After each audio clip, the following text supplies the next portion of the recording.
एक राइटर जो खुद लिखना छोड़ चुका है, एक स्टूडेंट जो सिर्फ असाइनमेंट लिखता हुआ दिखाई देता है, और एक ऐसी कहानी जहां एंड तक आपको ये समझ नहीं आता कि जो कुछ भी हो रहा है वो रियलिटी है या फिर कोई इमेजिनेशन। अगर आप साइकोलॉजिकल थ्रिलर के फैन हो, अगर आप स्लो बर्न स्टोरीज पसंद करते हो, और अगर आप ऐसी सीरीज देखना चाहते हो जो हर एपिसोड के बाद आपके दिमाग के साथ गेम्स खेले, तो नेटफ्लिक्स की notes from the last row definitely आपकी वॉच लिस्ट में होनी चाहिए। लेकिन क्या ये सीरीज वाकई में इतनी ज़्यादा ब्रिलियंट है? क्या इसकी एंडिंग जस्टिफाई करती है इतना स्लो बिल्डअप? और क्या ये साल 2026 की बेस्ट साइकोलॉजिकल कोरियन सीरीज बनने लायक है? आज की वीडियो में हम स्पॉइलर फ्री रिव्यू करेंगे, बात करेंगे स्टोरी की, परफॉर्मेंसेस की, डायरेक्शन की, राइटिंग की, एंडिंग, और फाइनली ये भी बताऊंगा कि क्या ये सीरीज आपके टाइम डिजर्व भी करती है या फिर नहीं। तो बिना किसी बकचोदी के स्टार्ट करते हैं। तो सबसे पहले बात करते हैं स्टोरी की। सीरीज की बिगनिंग काफ़ी ज़्यादा सिंपल लगती है। हमें मिलते हैं प्रोफेसर हियो मिन हो, एक यूनिवर्सिटी प्रोफेसर जो कभी नोवेलिस्ट बनना चाहता था, लेकिन उसकी पहली नोवेल को इतना ज़्यादा क्रिटिसिज्म मिला कि उसने राइटिंग ही छोड़ दी। एंड अब वो सिर्फ स्टूडेंट्स को राइटिंग सिखा रहा है, लेकिन अंदर ही अंदर वो अपने फेलियर से हॉन्टेड है। उसको अपने स्टूडेंट भी बिल्कुल भी पसंद नहीं है, उसके हिसाब से किसी में टैलेंट ही नहीं है। लेकिन एक दिन एक असाइनमेंट उसके हाथ लगता है, और वही असाइनमेंट उसकी पूरी लाइफ चेंज कर देता है। ये असाइनमेंट लिखा होता है क्वाइट और इंट्रोवर्ट स्टूडेंट ली कैंग ने।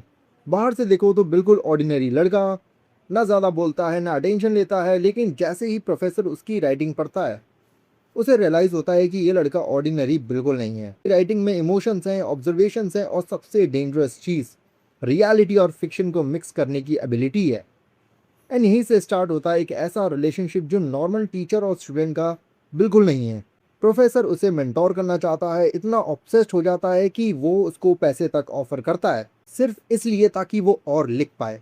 और इसके बाद सीरीज एक साइकोलॉजिकल मेज बन जाती है। हर एपिसोड के बाद आप सिर्फ एक ही क्वेश्चन पूछते हो कि जो मैंने अभी देखा क्या वो सच था? एंड ऑनेस्टली इस सीरीज की सबसे बड़ी स्ट्रेंथ है इसकी स्टोरी टेलिंग। ये उन ड्रामाज में से नहीं है जो हर 10 मिनट में ट्विस्ट देते हैं। यहाँ सब कुछ धीरे धीरे बिल्ड होता है। हर डायलॉग, हर एक्सप्रेशन, हर सीन फ्यूचर के किसी बड़े रिवील की प्रिपरेशन लगता है।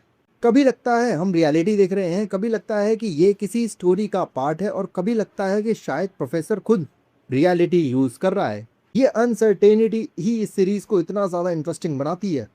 अब देखो, अगर मैं परफॉर्मेंस की बात करूं तो चोई मिन सिक ने लिटरली स्क्रीन फाड़ दी है। उन्होंने प्रोफेसर मुन हो को सिर्फ प्ले नहीं किया, उसे जिया है।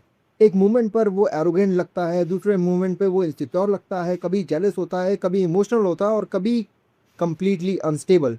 एक ही कैरेक्टर में इतनी सारी लेयर्स दिखाना ये किसी भी नॉर्मल एक्टर के बस की बात नहीं होती। और इसी वजह से चाहे स्टोरी स्लो हो, आप उनसे नज़र नहीं हटा पाते। अब आते हैं ली कैंग पर। अब देखो, इनिशियली ये कैरेक्टर बहुत ही ज़्यादा मिस्टीरियस फील होता है, कम बोलता है, एक्सप्रेशन भी मिनिमम है, लेकिन जितनी कम उसकी प्रेजेंस है उतना ही ज़्यादा इम्पैक्ट है उसकी राइटिंग का। इंटरेस्टिंग बात यह है कि जैसे जैसे सीरीज़ आगे बढ़ती है, ली कैंग बैकग्राउंड में चला जाता है, और पहले मुझे लगा कि ये राइटिंग इशू है, लेकिन एंड तक समझ आता है कि ये इंटेंशनल था। क्योंकि असल में प्रोफेसर उसको इस इंसान की तरह नहीं, एक आइडिया की तरह देखने लगा था, एक कैनवस जिस पर वो अपनी फील्ड एम्बिशंस पेंट कर रहा होता है।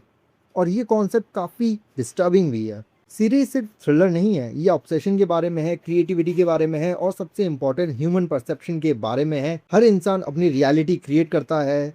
हम सब सिचुएशंस को अपने पर्सपेक्टिव से देखना चाहते हैं। कभी कभी यही पर्सपेक्टिव इतने ज़्यादा डेंजरस बन जाते हैं कि रियलिटी और इमेजिनेशन की बाउंड्रीज काफ़ी ज़्यादा डिसअपेयर हो जाती हैं। एंड सीरीज इसी पॉइंट को ब्यूटीफुली एक्सप्लोर करती हो। एंडिंग के बारे में बिना स्पॉयलर्स के सिर्फ इतना बोलूँगा, मुझे एंडिंग का आइडिया बहुत ही ज़्यादा पसंद आया, लेकिन एग्जीक्यूशन थोड़ा और बेटर हो सकता था। लास्ट के एपिसोड में काफ़ी सारी इन्फॉर्मेशन एक साथ पटक दी जाती है, जो चीज़ें पूरी सीरीज़ में ग्रेजुअली रिवील हो सकती थी, उन्हें फाइनल आर में एक्सप्लेन किया गया, और इसी वजह से एंडिंग थोड़ी सी रस्ट फील होती है। लेकिन final movements pure goosebumps देते हैं, और लास्ट सीन का इम्पैक्ट डेफिनेटली याद रह जाता है। तो overall notes from the last row कोई ऑर्डिनरी थ्रिलर नहीं है।